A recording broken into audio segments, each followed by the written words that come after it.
Hello and welcome back to A Better World. This is your host, Mitchell J. Rabin, and I'm very glad you're joining us again today. Today we are going to be continuing our ongoing series about protecting the environment, about becoming more knowledgeable about the effects that human beings have been having on our environment, and different ways we can interact with our environment to help protect it from the ill acts of many of our brothers and sisters. To do this, to engage this conversation today, I have invited to join us on the air the director of a recently released film, A Fierce Green Fire. Mark Kitchell is the director. The Battle for a Living Planet.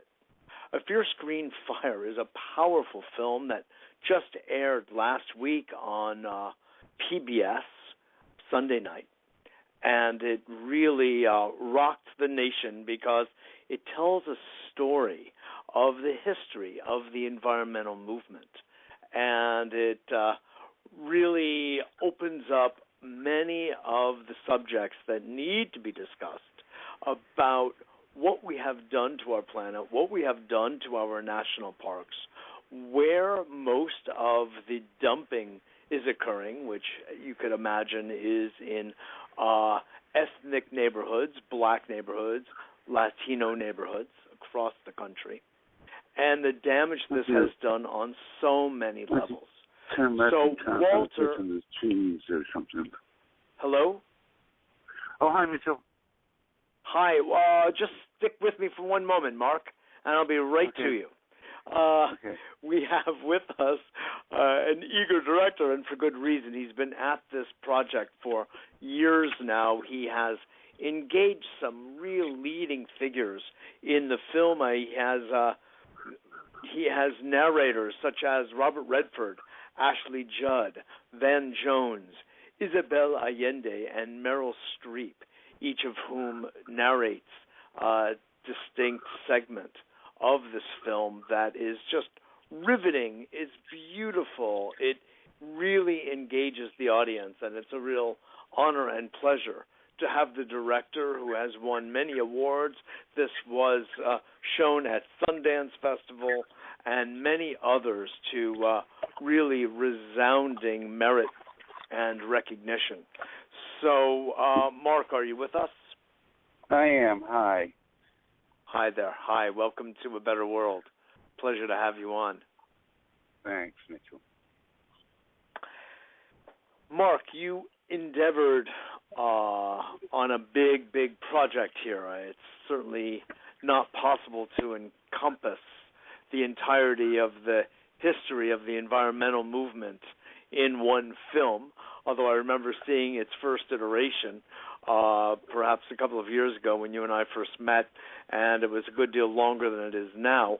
What is it that inspired you to endeavor in such a big project as this? Well, it was my wife Ruthie's idea, and she said, I know you ought to do the history of the environmental movement. And I'd done. She just woke up one day and said, I have something good for you to do, Mark. You have nothing to do today. Actually, it was riding up from L.A. to San Francisco on the freeway. Yes, when there's a lot of time and it's very beautiful. Right. Yeah. Uh-huh. And, I'd done Berkeley in the 60s, which was a sort of big picture history of the protest movements of that era.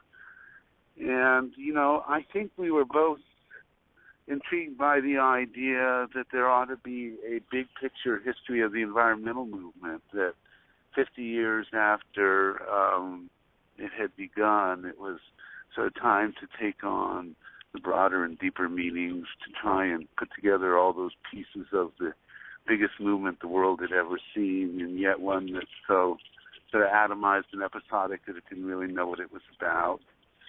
So, we were looking for that next stage of what is this environmentalism all about? Yeah. Well, it's interesting because I think one of the effects of the film, and for those of you in the audience who have not seen it. And that's probably most of you so far, but I think that tide will change. It was aired on PBS last week. I saw it there.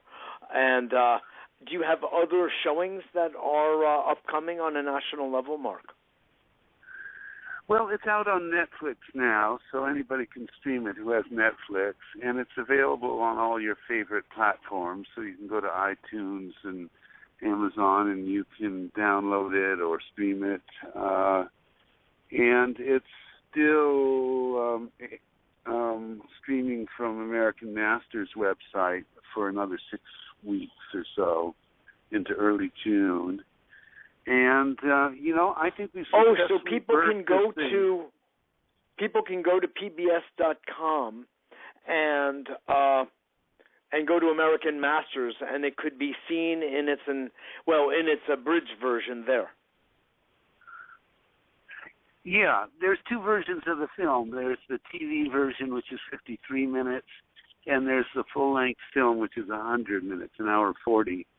And on Netflix and on all your favorite platforms, you can get the full film, and on PBS American Masters, whatever that website is, you can see the 53-minute TV version probably through the first week in June. Okay. Well, I really encourage our audience to tune into one of these platforms or venues to see either the full-length version or the abridged. Both are very good. Of course, the longer one is even more thorough in examining the history of the movement.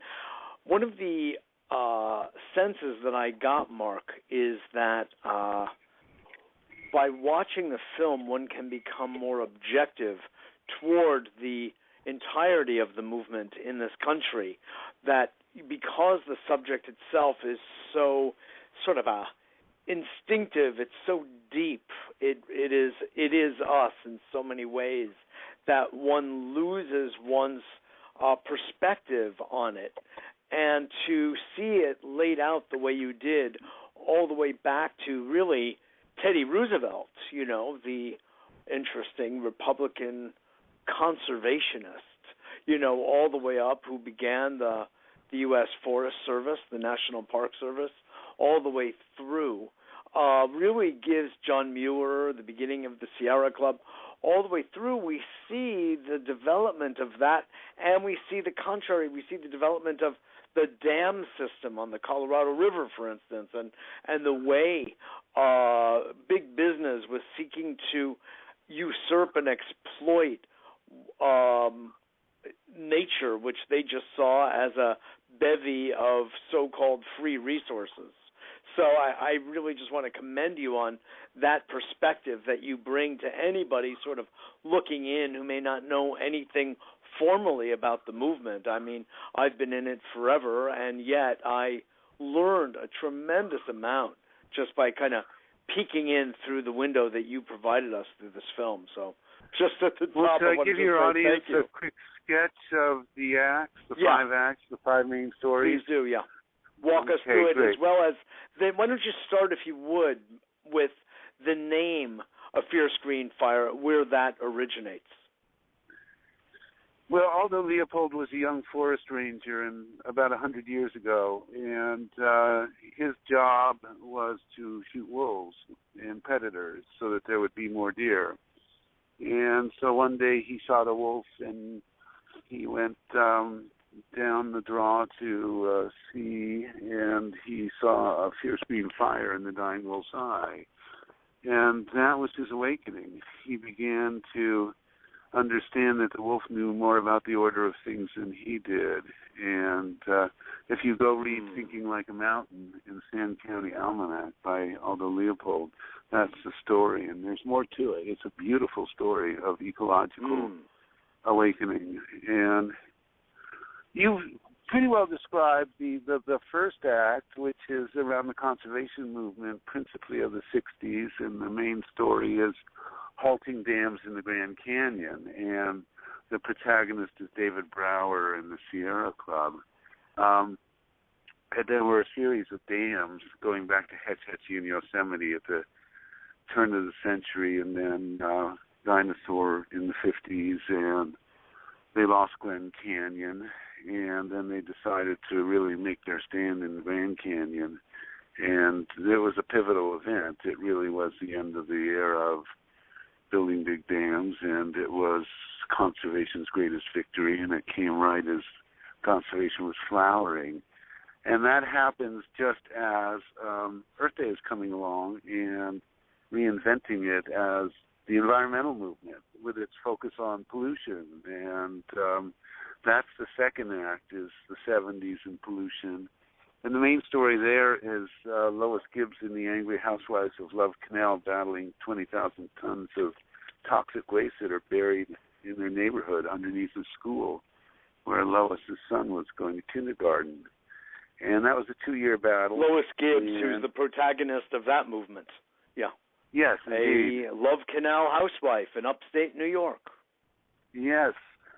And she's gone on and spent the last 35 years helping 10,000 other Loises take on all sorts of grassroots, not in my backyard struggles against toxics and pollutants and everything else. She's a great hero, one of the great unsung leaders of the movement. That act also has a section on environmental justice movements and how they began. And Dr. Bob Bullard is the one who guides us through that. It's a wonderful sequence. Everybody should see it, just to see environmental justice's origins. And the third act is about ecology movements and alternatives.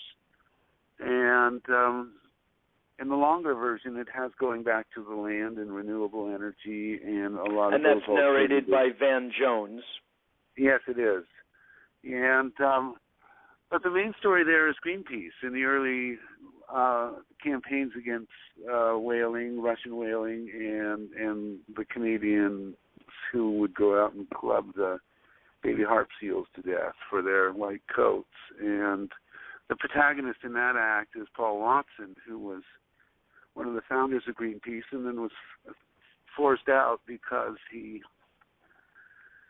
crossed their line about nonviolence by throwing a sealer's club in the water. And he went on to found Sea Shepherd, and that became his vehicle for taking on the pirate whalers. He cleared the North Atlantic of pirate whalers, and then went on and started scuttling and sinking the whaling nation's fleets. And he's just a great hero. And we just recently, Japan lost an International Court of Justice ruling and is being forced to stop whaling in the Antarctic, and he's been fighting that for 12 years.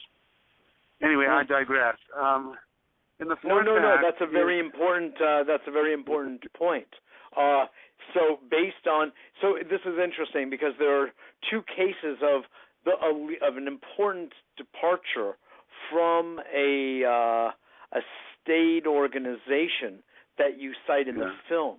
The first one is, I believe it was David Brower, correct? Correct. Who was forced out of the Sierra Club because he wanted to turn the entire planet into a national park, and they just wouldn't abide by that. I think that's just great. Yeah, we love that I was idea. very young at the time, so I wasn't aware of those details. But and then the second one is Paul Watson leaving Greenpeace because his view was also, should we say, you could say more radical, but what we're really saying is actually more conservative. His view was to be more conserving of our habitat and our cetacean habitat, so to speak, and therefore he had to leave that context. And now he's scored this victory, you're saying, in Japan? Yeah, against Japan. It was Australia who took Japan to court, but it was clearly as a result of Paul Watson and Sea Shepherd going out and challenging the Japanese scientific, in quotes, whaling for the last dozen years. And then in Act 4, we wanted to internationalize it and take it bigger because the movement keeps growing. Its issues get bigger and bigger. And so we took on in Act 4 sort of global resource issues and crises, and the one that we focus on is Chico Mendes and the rubber tappers in the Amazon saving the rainforest.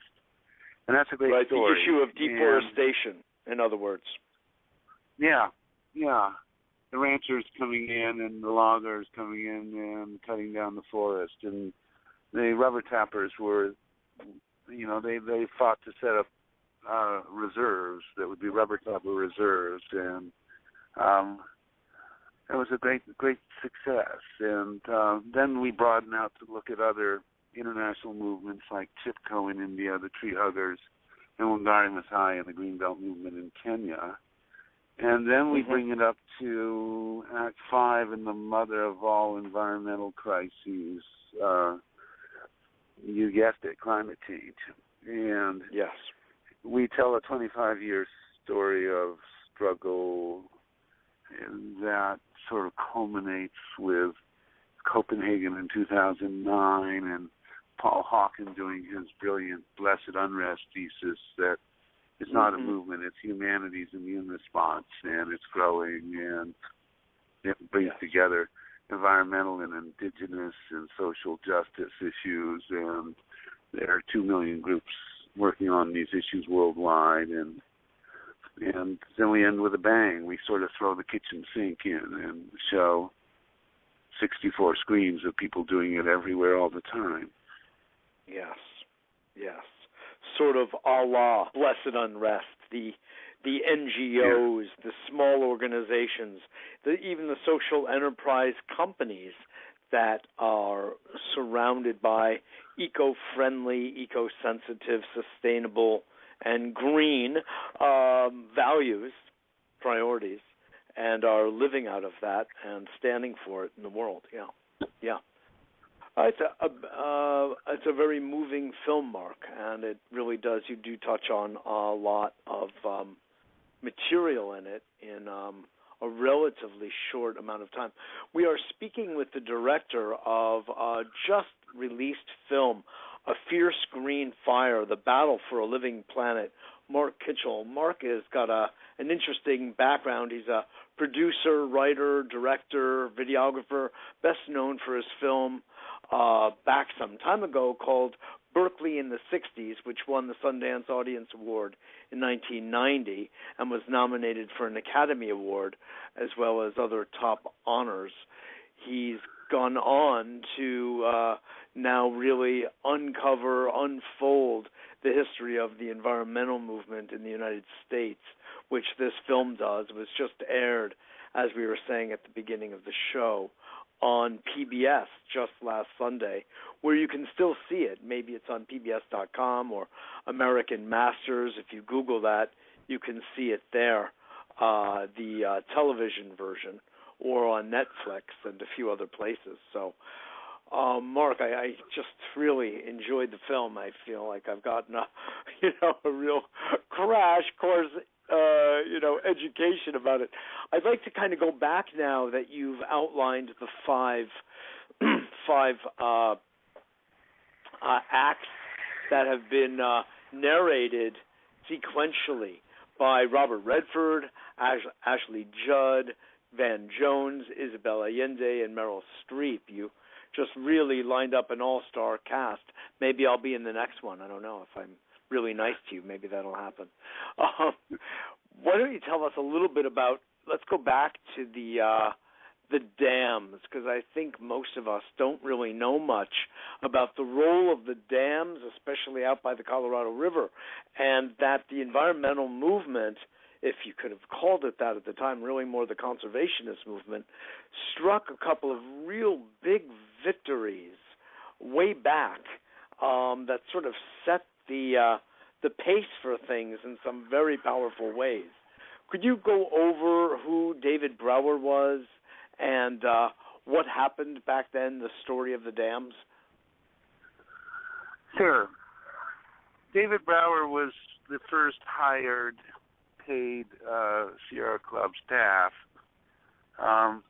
They hired him as executive director in 1953, and it was specifically to try and stop a dam and dinosaur national monument, which is sort of eastern Utah, where the Green and the Yampa rivers come together, I believe.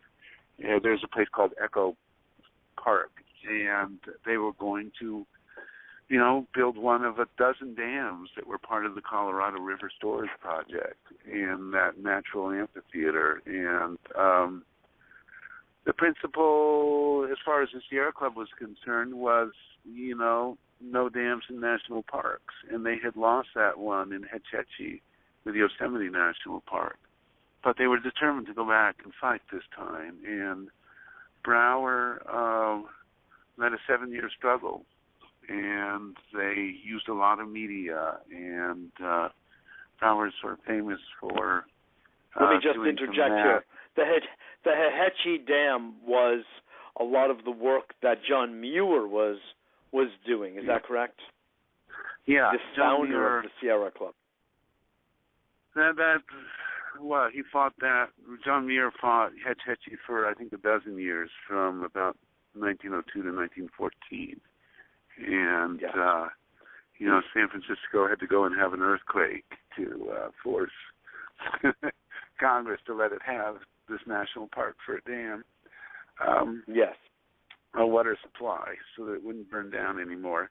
But this was the 1950s, and they managed to stop the dam and dinosaur monument, but they made a deal that they would not oppose a dam further down the Colorado River at Glen Canyon. And the reason was Glen Canyon was not a national park. And Brower talks very movingly. This was it's the greatest mistake he ever made in his life. He was regretted it ever since. Glen Canyon was drowned. He tried to stop it, and couldn't stop it, and they drowned Glen Canyon. And now Lake Powell is 150 miles long, and it's fabulous scenery. And they went in there as the waters were rising and photographed it, and put out a book called The Place That No One Knew. And those photographs, they had a big effect on me as a kid, that book. It was an important, the kind of loss that, you're never going to let that happen again, kind of. Yes. And so when a couple of years later they proposed to build 2 dams and a tunnel to connect them that was basically going to empty the Grand Canyon of the river that carved it, they were just determined to stop it. And Congress had already passed the legislation and already authorized the dam, and Stuart Udall was Secretary of the Interior, and he was famous as a conservationist, but he's also from Arizona, and you can't fight dams when you're from Arizona. And so the odds were stacked against him, and as Jerry Mander says in the film, Brower was desperate, and he decided to try advertising, and he took out a full-page ad in the New York Times and a few other papers, and he talked about flooding the Grand Canyon for profit. And they got a huge response. They got about 10,000 pieces of mail to Stuart Udall. And they kept running ads. Yeah, this is back in the 1960s, right? So this is way early, way before the ease of something like email or the Internet. So people would sit down and pen a letter or type a letter on a typewriter and sign it and lick the stamp and stick it on an envelope and mail it. Yeah. And then what happened was the IRS. They sicked the IRS on the Sierra Club. So, but the point is that Udall had to back down. Yeah, but not until, they tried to punish the Sierra Club by taking away their tax deductibility. Right, their tax-exempt status. Yeah. And so they sicked the IRS on the Sierra Club, right? Yeah, they took away their status, their tax deductibility, and that was like a jiu-jitsu move. People were so outraged at that they joined the Sierra Club in droves, and it really swung the support to the Sierra Club for halting the dams in the Grand Canyon. And so it's a great case of the opponents doing your work David for and Goliath. you, right? Yeah, right. David and Goliath. Yeah. Isn't that interesting? Right. So, in other words, when the administration politicized the IRS and tried to take away the tax-exempt status, it worked. It just bit them in the butt. Yeah. Yeah. It's an amazing story. So the Sierra Club was truly one of the probably the first environmental association, tax-exempt association in the United States. And it has gone on to this day.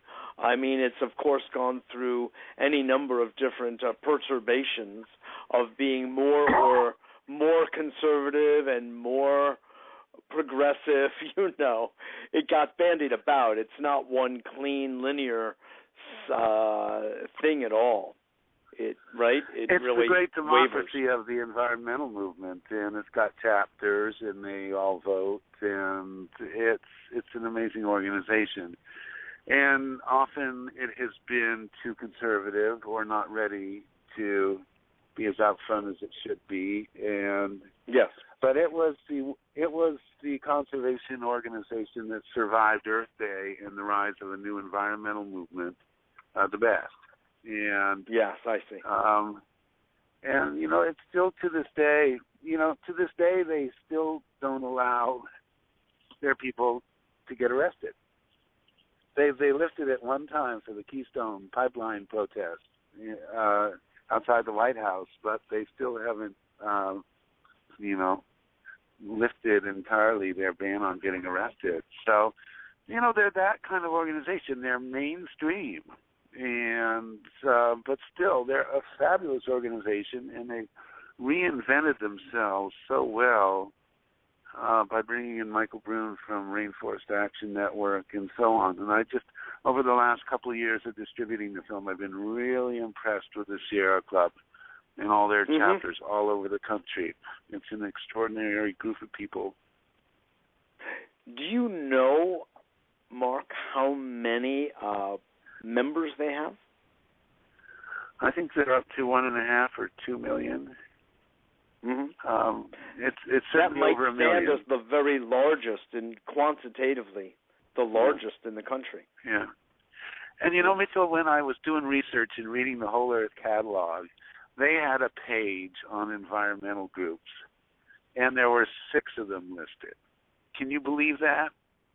1968 or whenever that was, there were only 6 environmental groups. Amazing. That's amazing.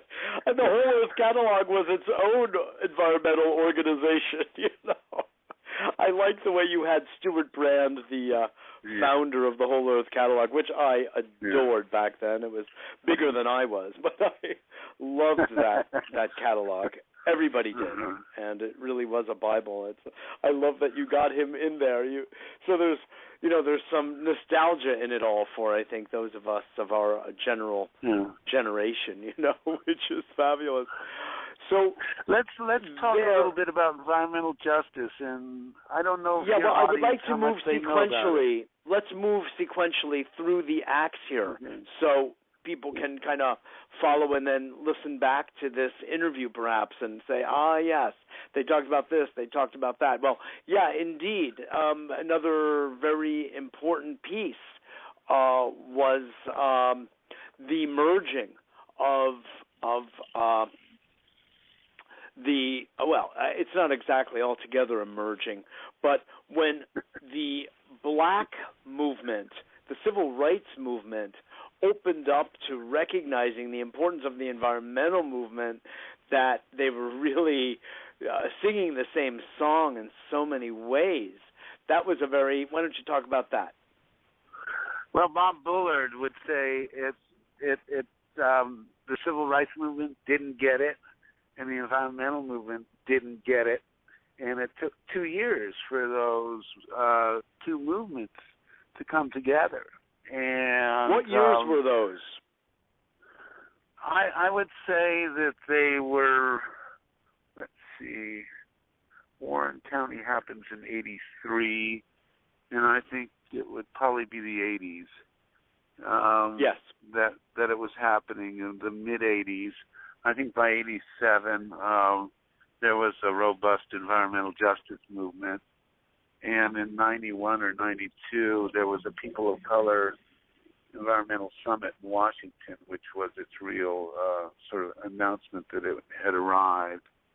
Bob Bullard's original book is called Dumping in Dixie, and his wife is he's a sociologist. His wife was a lawyer who was doing the first civil rights case of suing the city of Houston for putting all their dumps and incinerators in the black neighborhoods.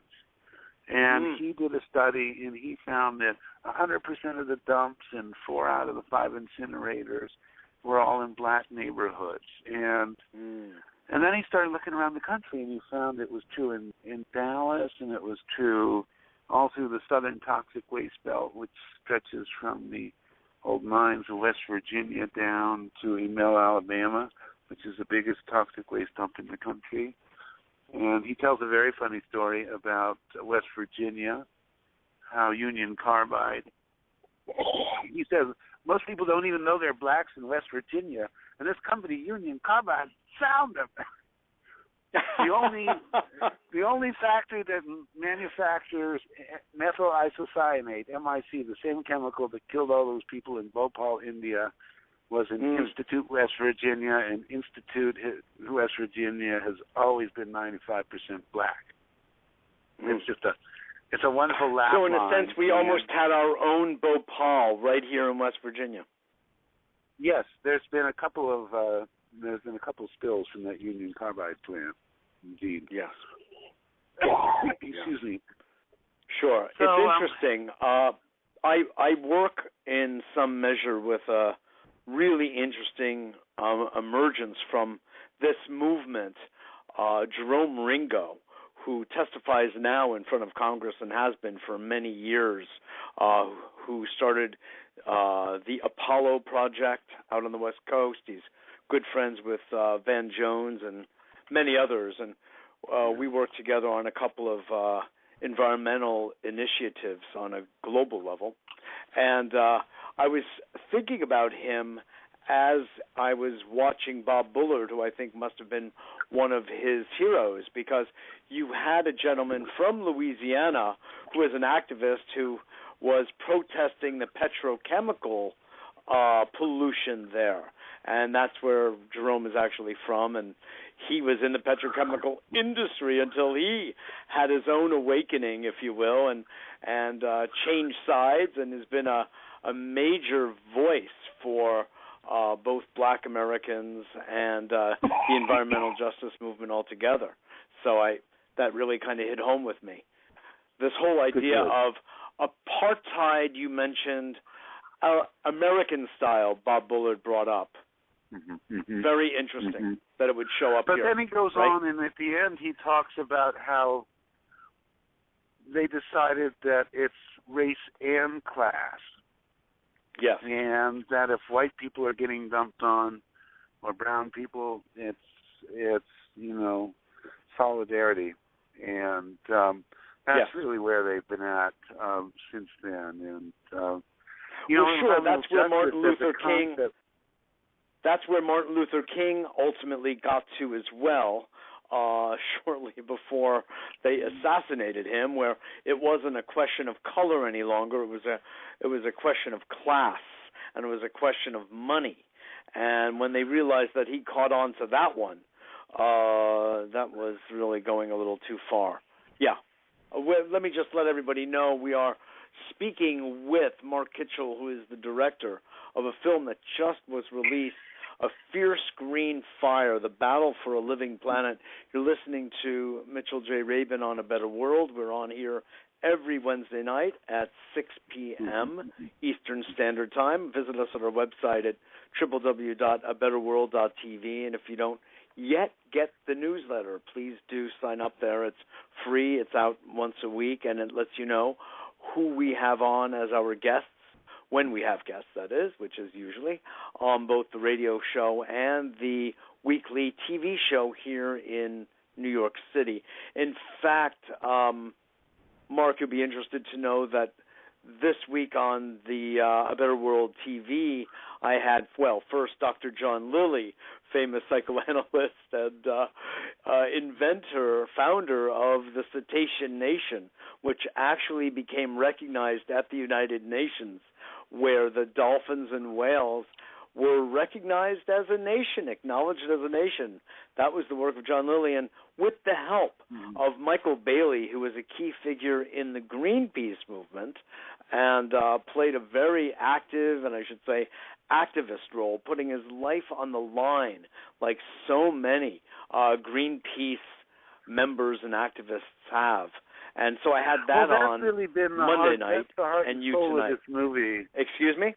I'm sorry? That's the heart and soul of this movie, is we decided that we were going to come at it from movement and activism. And, the usual environmental film is something that's built around an issue, and it reveals the problem and the crisis, and then it ends with a cry for help, for people to do something. And a call to action. Yeah, and we thought that no matter how good it is, often comes across as an eco-bummer. And we thought it would be much more engaging and impassioned and better for the audience if we came at it from the point of view of activism. And you get to see people taking up these issues and fighting with everything they've got against enormous odds and succeeding in the end. And because it is 4 stories of success against enormous odds, and then the 5th one, climate change, is still in suspense. And so we found that to be a much more engaging. You could say that again. It sure is. Why don't we talk about? I just don't want to miss out on talking about climate change. No. We'll get back to it. But you know what? Let's circle back, because not that we have to be so sequential, but I really would like to talk for a moment about. But you really do outline victories, and I think that's a real strong part of the film. And one of them is Lois Gibbs at Love Canal holding some EPA representatives hostage, and that ended up forcing the hand of the White House, President Jimmy Carter, actually coming to Love Canal. Maybe you can tell us that story. That's such a heroic story with such a victory on behalf of the people. Well, it's the classic not in my backyard story. It's the classic sort of grassroots. It represents a moment at which not only did the toxic start bubbling up, but it's also where the focus of the movement started to shift from upper and middle class to lower and working class, where it became more about bulls and birds and fishes dying, and it, I think in important ways, became a more humanist movement that had a broader appeal in society. But they moved into this neighborhood and discovered they were on top of 20,000 tons of toxic waste, and and Lois at first with shaking knees went around the neighborhood trying to get a petition signed to close the school, and the school administrator said, if I listen to one irate hysterical housewife, I have to close the whole school. Right. And so, as she went around, she discovered that everybody else in the neighborhood was suffering, and their basements were leaking, and they had cancer and birth defects, and double rows of teeth and 2 ears, and and an important weapon in what they did was that they did their own health study. And that health study they then took to the state, and they threw it on the floor and said it's useless housewife data. And so they then had to do their own study, and they found the exact same results. That 56% of the children in Love Canal were born with birth defects. But then they attributed it to a random clustering of genetically defective people. Can you believe that? Can you believe that? I mean, it's so self-serving because they could even say that with a straight face. It's unbelievable that they think that people would believe that nonsense. It's well, so if they admitted insulting. that, there were 40 other sites in New York alone that they had to clean up, and so yes. So Lois led a 2-year battle. The residents battled hard. They forced the state to bring in the federal government. The federal government did a study of chromosome damage and found that there was a lot of it, and that was the straw that broke the camel's back. And the EPA recommended relocation, and the White House vetoed it. And that's the point at which they took a couple of EPA officials hostage. And they gave basically the housewives, let's make the point. The housewives at Love Canal took the male representatives of the EPA hostage, locked them in the house. Yeah. They did. I hope they didn't have much food in the refrigerator. Oh, it was fine, in fact. But they agreed to let him go, but only after their congressman had met with President Carter, and they had put Carter on notice that in 2 days' time, if they did not have an order to evacuate Love Canal, that they were going to make what happened today look like a Sesame Street picnic. I love that line. And truly, and it worked. Truly. Yes. And this media countdown began, 12 hours, 8 hours, so on. And so Lois calls up the White House, and they agreed. They agreed to relocate everybody. She had let the hostages go by then. Is that correct? Yes, she did. How long were they in captivity? Probably about 7 or 8 hours. Oh, I see. Okay.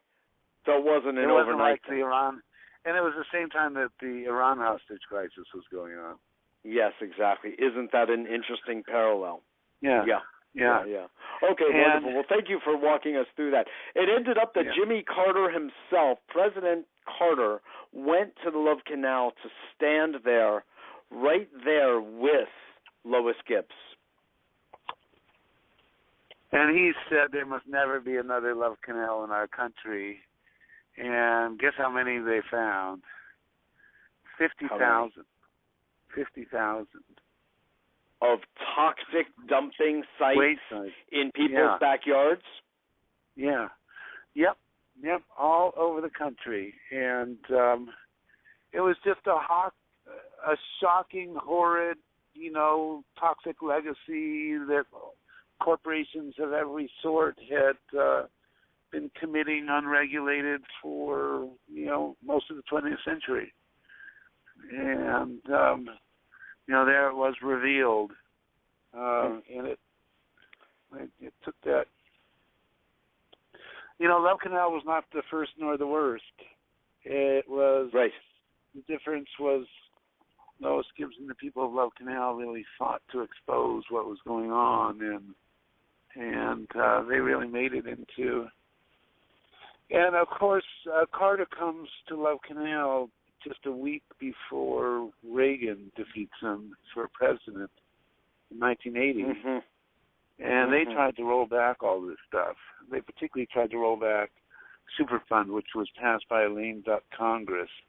And it's been a long, hard battle, but they made a great deal of good and cleaned up a lot of places. And Lois, at first, her task was, the way she saw it, was to plug up all the toilets. And they were really working on the end of the pipe, and they managed to stop all new toxic waste dumps in this country since then. That is extraordinary. And then they turned around and started working on the front of the pipe, and things like the McToxics campaign forced McDonald's to give up their polystyrene containers, and they worked with DuPont to clean up their manufacturing processes. And it was amazing how much could be cleaned up if you just sort of put your mind to it. Yeah, exactly. So, No, that's a very good point, and it's also interesting because she is an unsung hero. You do not see her in the papers. You do not see her at the conferences. I mean, as far as I know. And yet she's working just, it sounds, tirelessly behind the scenes, making this incredible progress in very real and measurable ways of protecting our rivers and streams and communities from toxic dumping and chemicalization. and now like this. She's taking on fracking now, and I was just going to say that's one overt omission in the film that, you know, I know there's only so much you can handle, but fracking is very much the issue of our day, and a very important one at that. So she's come up with Freddy the Frackosaurus, this inflatable dinosaur that they're going to take around to demonstrations, and you know. Oh, that is very funny. Let's fast forward now to, let's just look for a moment at the New Alchemy Institute and John Todd, and looking at some solutions that have been surfacing. Could you talk a little bit about that? And then Paul Hawken. Okay, well, parallel to this environmental movement around pollution, there was a whole wave of people who were sort of alternative ecology movements, and they were really looking to develop alternatives for housing, for agriculture, for energy, for pretty much the way we make and do everything. And they, you know, and one of the greatest of them was the New Alchemy Institute, where John and Nancy Todd and a bunch of other people were really trying to do a lot of things. They're most famous for what they call a living machine, which was a big greenhouse with big tanks of fluid, which they used for three things: to clean their sewage, and to grow food, and to heat and cool the ark they're building. Yes. And it's a great intuitive structure and just gorgeous and beautiful, and I wish there were more of them around. Yes. There were other people building geodesic domes, and, you know, organic agriculture was starting at this time. And the 70s I remember best for the alternative energy. You know, in California, wind turbines started to go up, and there was sort of a wind rush. And they were experimenting with photovoltaics and solar thermal projects in the desert. And there was even a place down in the Imperial Valley where they were taking cow shit and turning it into power. And it was... Yeah, I remember in 1976, Mark, I was at a theater festival in Baltimore, and part of it, there was a school bus that ran on chicken dung. I never heard of anything such like. I mean, I was all of like 22 years old. That is just amazing. You know? And then along came Amory Levins, Go ahead. and we did not know. Amory Levins taught us all so much about energy. You know, until that time we didn't have a proper appreciation of how important energy was, and he came up with his end-use, least-cost analysis, which was really about finding the cheapest way to satisfy our needs. And it was an analysis that really kind of transformed. And he's most famous for pointing to conservation and efficiency as the first great leaps in energy towards renewable energy. And he came up with the soft path as opposed to the hard path of coal, oil, and describe nuclear. what that means. Well, the soft path was based on, it was basically conservation and efficiency gains that were going to lead to renewables and a world that could be powered entirely by renewables, and we could phase out nuclear and coal and oil. But the first gigantic step, which we still haven't really fulfilled or exhausted, was all the efficiency and conservation gains. And, you know, we're still finding that what he called negawatts, and the cheapest megawatts are the ones that you can save from ever having to use or produce. Yeah. And he's brilliant. He's also been at it for 35 years, kind of like Lois. And that's right. He's come up with brilliant things like the hypercar, and he's somebody else. We didn't get to do him justice in this film, so I'm thinking about a new film that'll be more about things like that. Yeah, I know. But that's moment. Thank you about that. Talk a moment in our closing about Chico Mendes, and then of course you've got a relative to climate change. You've got to talk about 350.org and Bill McKibben for a moment, please. Is this the closing? Do I have 3 minutes? What do I got? Yes, you do. Yes, you do. Okay. You've got 5. Well, by the 80s, there were global resource crises emerging all over the world, and the forests were maybe the most explicit, but it was happening with soil, with water, with the oceans, with wildlife and biodiversity. The sixth great extinction was beginning. There were all these global-scale resource issues, and that became, by the late 80s, I think, the terms of the battle. And, that was about the point at which James Hansen did his famous testimony before Congress, in which he said the greenhouse effect is real and it's changing our climate now, and we got to do something about it. I believe that was in '88. And curious footnote, when he gave that testimony, we were at 350 parts per million on carbon dioxide in the atmosphere. And that has subsequently been determined to be the safe limit and the name of a powerful movement to fight climate change. And so it's been, since 1988, it's been 25, 26 years that we've been fighting this. And for most of the 90s, there wasn't much of a movement against it. It was mostly scientists and the IPCC and people writing books, McKibben and Elizabeth Colbert and people like that. There was a precursor in ozone depletion. And when it became clear in the 80s that there was a hole over the Antarctic, an ozone hole, the world really came together, led by the U.S., and really did something about it, the Montreal Protocol. And people thought, well, we'll just do that. We'll run that scenario again, and we'll just deal with it, except that it strikes at the very heart of our Western industrial civilization, and there's nothing you can do short of getting rid of coal and oil to stop putting CO2 in the atmosphere. And it's been the mother of all battles, and yet I would say it's not the main thing.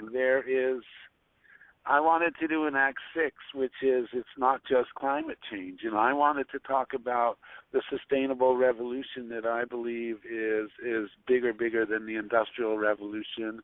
It's going to take about as long, and really it's about civilizational transformation. It's about changing the way we make and do everything. And a lot of it has to do with how we think of ourselves and the stuff that you do so well, Mitchell.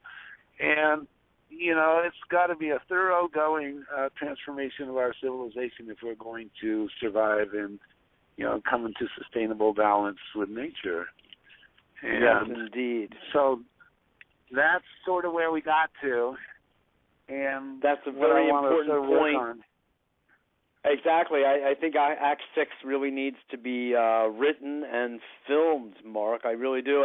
I got to tell you, I spend probably most of my time looking at the psychological component and the perception belief system component in everything that's going on, including watching your film. If you think about the antagonist, for instance, to David Brower in government, who his name is escaping me this very moment, the head of the Forest Service, Gifford Pinchot, who was acting as an antagonist back then, and then fast forward and you find the same kind of thing then with Udall.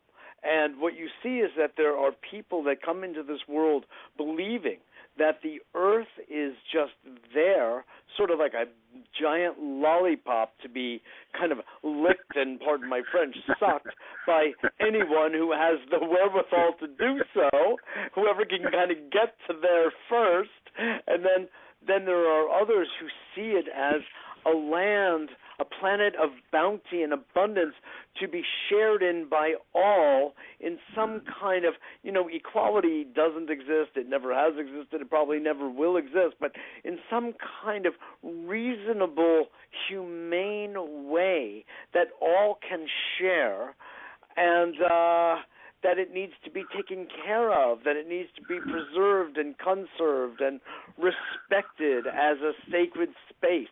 Well, probably and the what is it that forms the film. mindset? But what is the mindset that forms the former, and what is the mindset that forms the latter type of psychology? Excuse me, what was that? Probably the basic lesson of the film is that we need bottom-up protest forcing the top-down politics, and that the movement will never get anywhere until people are active and out in the streets and working on these issues and really fighting for it, because we found, especially with climate change, over and over and over again, that without bottom-up pressure, nothing changes. So that's the thing that it really needs. It's a good point. At the end of the day, I understand that, external shock is one of the most potent forces we have in the world. I really do. But because of what my background is, I tend to want to deconstruct the mindset that created the problem in the first place and deal with it really on, you could say, that micro level, the psychological level, which then spills out to the sociological level, and examine how values get formed and priorities formed in the first place, what part of the brain is getting activated, and what parts of the brain remain dormant. Well, that's the basic lesson of ecology, is that it's all connected. So while you're doing that, we want everybody out in the streets, too. That's right. Listen, Mark Kitchell, I want to just thank you for being on today and for your good work as a filmmaker and director. You're welcome. It's really, truly a pleasure. Absolutely. What is your website for folks? It's afearscreenfire.com, www.afearscreen.afearscreenfire.com. And everything's on there, including my phone number. And that will lead you probably to all the other websites, too. And yes, indeed. Well, listen, all right. Appreciate it. Keep up the good thanks work. for having me on. Absolutely. Thanks, Mitchell. Talk soon. All right. Sure. Bye-bye now. Bye-bye. Wow, that was truly a splendid film that, he used the phrase eco-bummer, a lot of reviewing of ecological damage is a bummer, no question about it. This film really does pack a punch because it's one victory after another, and it's very, very uplifting to look at our history of the environmental movement from that point of view. We're altogether too familiar with the, you could almost say, daily losses, the daily crushes we experience these days as a result of the power, let's say, of ALEC and of the Koch brothers and of their control of our Congress. I mean, it's insane. And while things haven't changed all that much, it has become more amplified, in some ways more severe, but also more polarized in that more people are recognizing the very vital importance of our relationship to our weather, to our climate, and who we are relative to that pollution, and that man really does have a role. Yes, there are cycles. Of course there are. We rely on cycles. There are ice ages. We know there are solar storms. There are asteroids, folks. I know.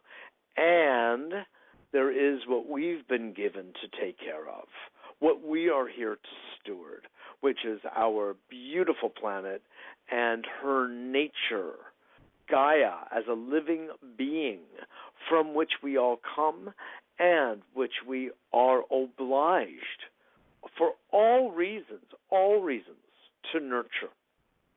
And that's so much of the kind of attitude that we here at A Better World are seeking to cultivate in ourselves personally and in our audiences, because it's this attitude of reverence, of respect, not to say without iconoclasm, don't get me wrong, and irreverence. That is an important place for that too. But at base, we are these biological/spiritual beings trying to have a human experience. And it ain't going all that well, if you ask me. It's very, very jagged. And that's why I ultimately come back to the individual, come back to the system in which we are all raised and reared, and the family unit where we learn our fundamental sense of value and proportion and priorities and education in our earliest years, going back in utero, folks. Yes, yes. Because we know that one person makes a huge difference.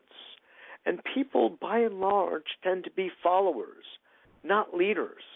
And sometimes the best follower has leadership skills by knowing how to follow. By the way, I know that may sound paradoxical, because it is. But we make leaders as well. And in Mark Kitchell's film, A Fierce Green Fire, he shows some leadership in the personages of Lois Gibbs, who around the Love Canal, which we've spoken about several times this evening. Teddy Roosevelt, who Republican, out there as a conservationist, looking to protect nature from really corporate exploitation. Back then, at the turn of the 19th into the 20th century, we have these characters. Then what we didn't mention today is when the book The Silent Spring by Rachel Carson emerged and the effect that had on our consciousness as a collective. It's so interesting. And we go from Carter, who put solar panels on the roof of the White House, to Reagan, who summarily removed them and says, and this quote is in the film, sure, there are a lot of environmentalists out there, and I don't think they're going to be satisfied until the White House becomes a bird's nest. That kind of ha-ha, backslapping attitude, which is just the epitome of ignorance that the American people in their John Wayne-style mindset just adore. And yeah, it's funny. I laugh too, but I'm also crying at the stupidity that it represents and reflects in our so uneducated, and I don't mean just intellectually, I mean emotionally uneducated populace. It's just, unfortunately, altogether too true. Not to say in the midst of it all, there aren't brilliant people, emotionally intelligent people. There are many, many, I would even say most people have a level of brilliance, genius in many cases, the rank and file so-called average person. But, we've got to make this more widespread. We've got to let go of holding on to ideas of concepts. Well, you can say, you're holding on to a concept that CO2 is affecting our climate. Well, any scientist is going to tell you that if there's an excess of any element, any chemical, you're going to be in trouble. And CO2 is a natural part of the system. There's no problem with CO2 in itself. My God, CO2 is the tree's oxygen. So, no, that's not the problem. Don't misunderstand, please. but the excess which comes about as a result of our habits and our addiction to power and money and not being able to get out of a cycle of oil and methane release and heavy-duty meat eating and agribusiness and food pollution.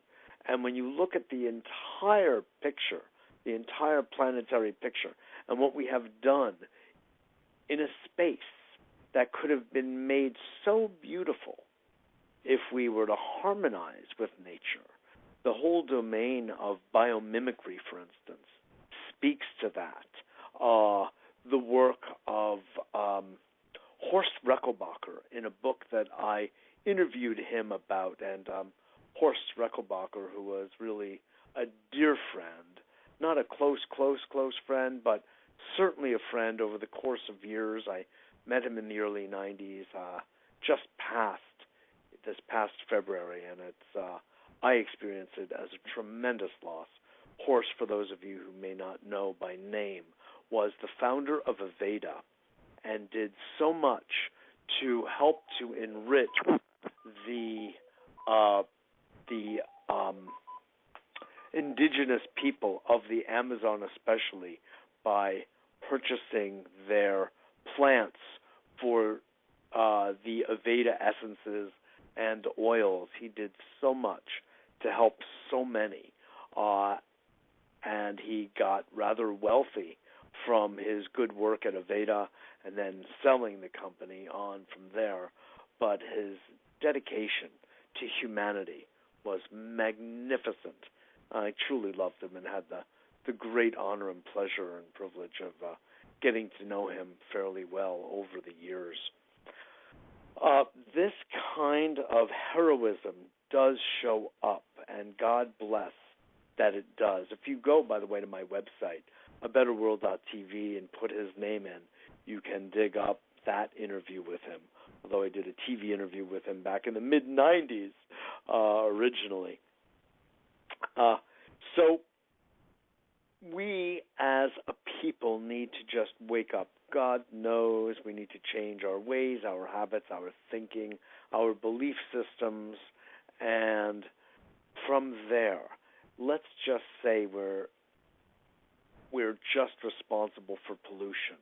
Our personal pollution, thank you very much, as well as systemic pollution based on the way our corporations operate and are allowed to spew out chemicals into our precious waters.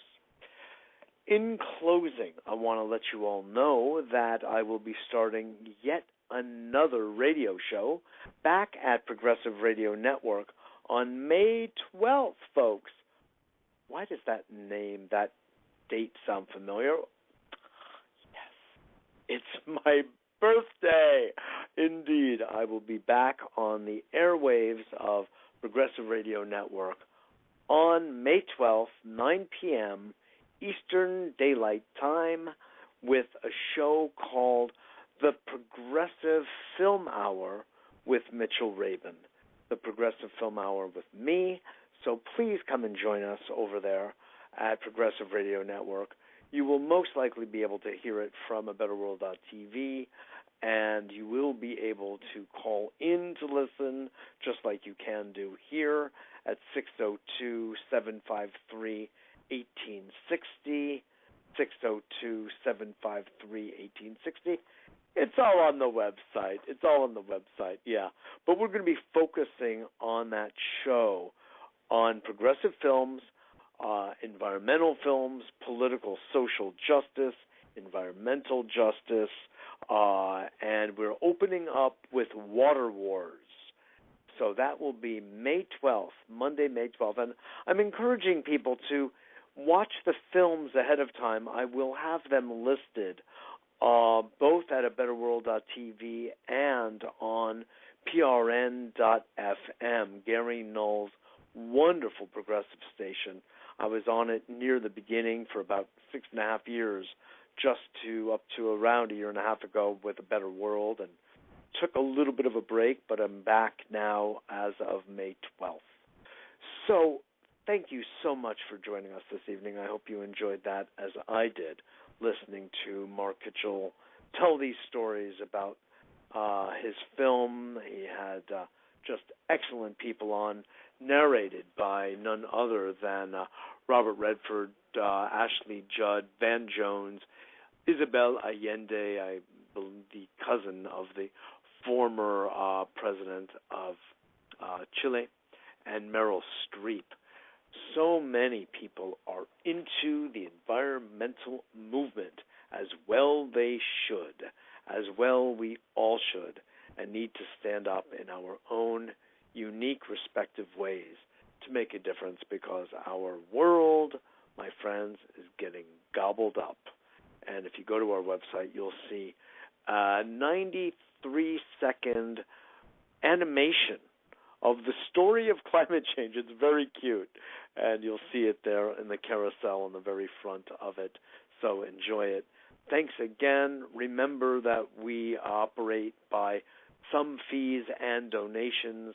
If you have it in your heart and your pocketbook to make any kind of donation, either a one-time or monthly, we so appreciate it here at A Better World, so we can continue to do our work that is just unstoppable. So on that note, thanks again, and yes, we'll be speaking with Ralph Nader soon about having him on as a guest too to talk about his book as well. Again, Mitchell J. Rabin for A Better World, website abetterworld.tv. Join us, become part of the family, the community, get on the newsletter, and I'll see you all next